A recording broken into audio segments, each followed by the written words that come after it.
The ideas I stand for are not mine. I borrowed them from Socrates, I swiped them from Chesterfield, I stole them from Jesus, and I put them in a book. If you don't like their rules, whose would you use? Was once said by Dale Carnegie, a famous author, instructor, and leader. Carnegie, as well as the many associates that assembled this great guide to leadership, used personal stories and attributions. This book proves that anyone can be a leader if they desire to learn and take action in order to be one. They just must, quote unquote, find it within themselves. I will begin my presentation by discussing a brief summary of the book and a bit of biographical information about the author. I will then discuss what the book teaches us about leadership. Lastly, I will give my own take on the book and critically analyze the book's content. First, I will begin by summarizing the author and the book.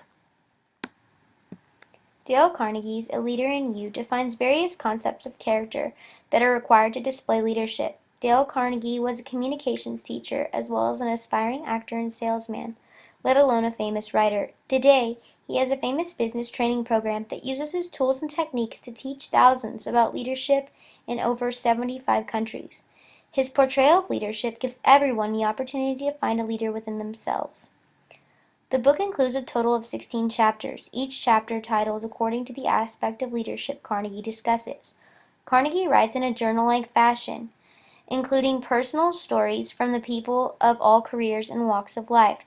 These personal stories include explicit real-life situations, advice, and questions, Carnegie's key concepts, and allow the leader to experience others' real-life situations in terms of leading. At this time, I will begin to walk you through the basic topics introduced in each chapter.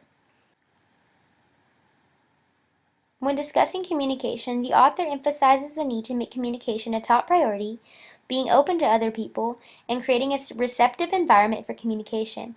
It is told in this chapter that Ronald Reagan, as president, would often write back personal letters in response to American citizens' constituent mail. Communication is key. When discussing motivation, it is stated that there are 3 important steps in order to motivate others. These steps involve including people, treating people like people, and acknowledging a job well done. In this chapter, it is mentioned that John P. Empley, Jr., designed the idea that motivated his employees after his company had rose above bankruptcy. He created a material concept. Once you worked at the company for 5 years, you received a silver key on your lapel, 10 years a gold one, and 20 a diamond ring.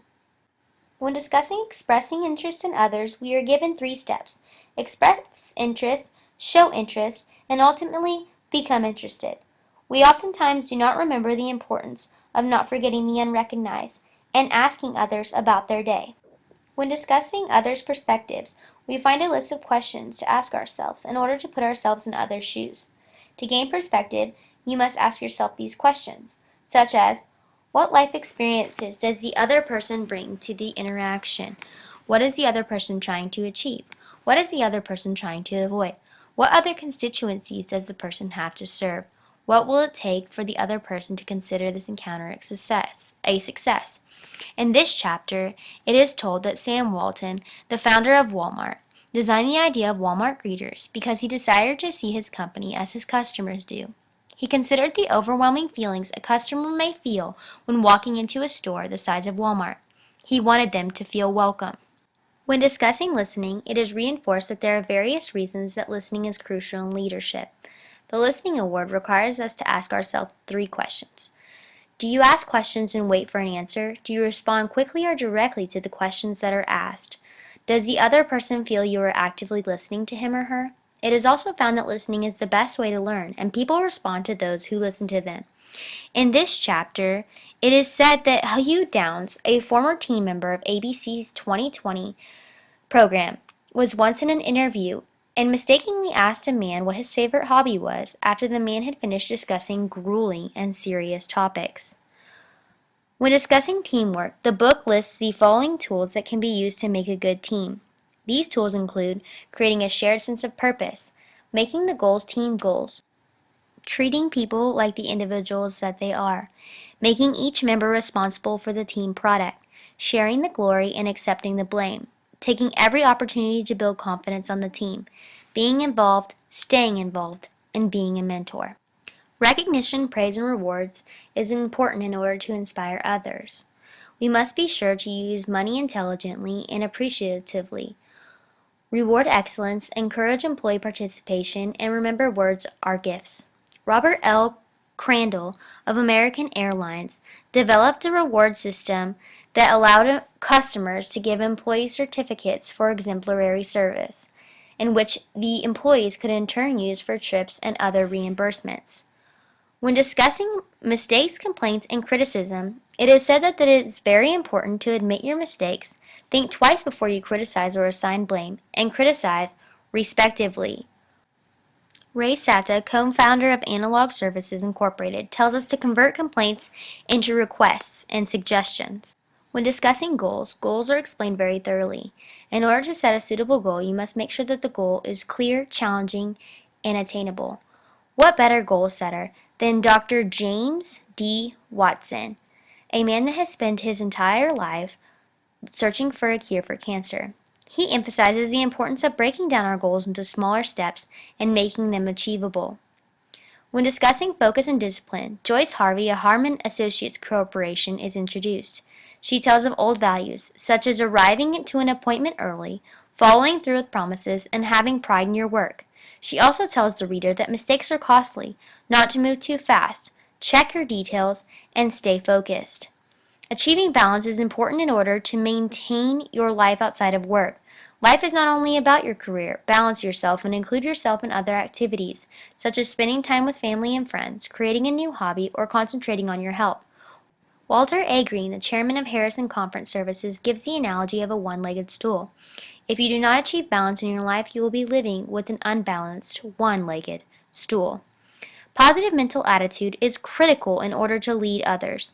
It is reaffirmed in the chapter that positive attitudes help us achieve more, make others want to associate with us, and gain strength. In this chapter, there is a story included about Mary Kay Ash, the founder of Mary Kay Makeup. A few weeks prior to launching her business, her husband passed away. She could have given it all up. She could have lost it, but she maintained a positive mental attitude and knew her husband would want her to achieve her goals. One of my favorite chapters within this book was teaching yourself how to not worry. The book tells us to attempt these 3 steps when we find ourselves starting to worry. Ask yourself these questions. What's the worst thing that could possibly happen? Prepare yourself mentally to accept the worst if necessary. Then, work calmly and methodically to improve upon the worst. Enthusiasm is an important aspect of leadership. I really enjoyed reading a quote within this chapter that said, "If you are feeling bored with life, the people around you will be falling asleep as well." In the book, enthusiasm is defined as a feeling that has to come from the inside. So how do we become more enthusiastic?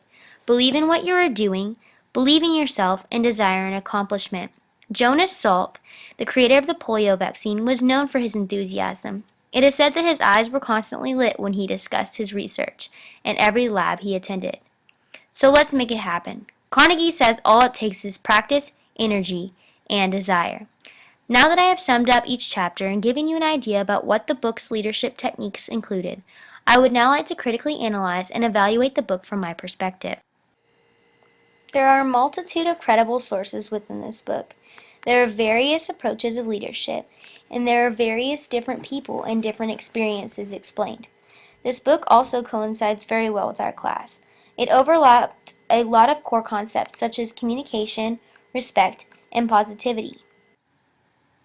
The strengths I found within this book is that this book identifies how things can go wrong and right within leadership. The stories also brought leadership to life for me. The weaknesses included the length and the repetition. I feel that the book was almost so long that it repeated a lot of the same concepts. So why this book? It starts off saying you can change the world. How inspiring is that? I relate to the author's studies. He has a lot of background in communications and business, and that is 2 approaches that I want to take in my life. It was intriguing from the start. I summarized the book and the author, what the book teaches us about leadership, and critically analyzed the book from my perspective. I encourage you to read this book. It made me truly look within and see ways I can find the leader in me, and I'm sure it will help you find the leader in you. Thank you.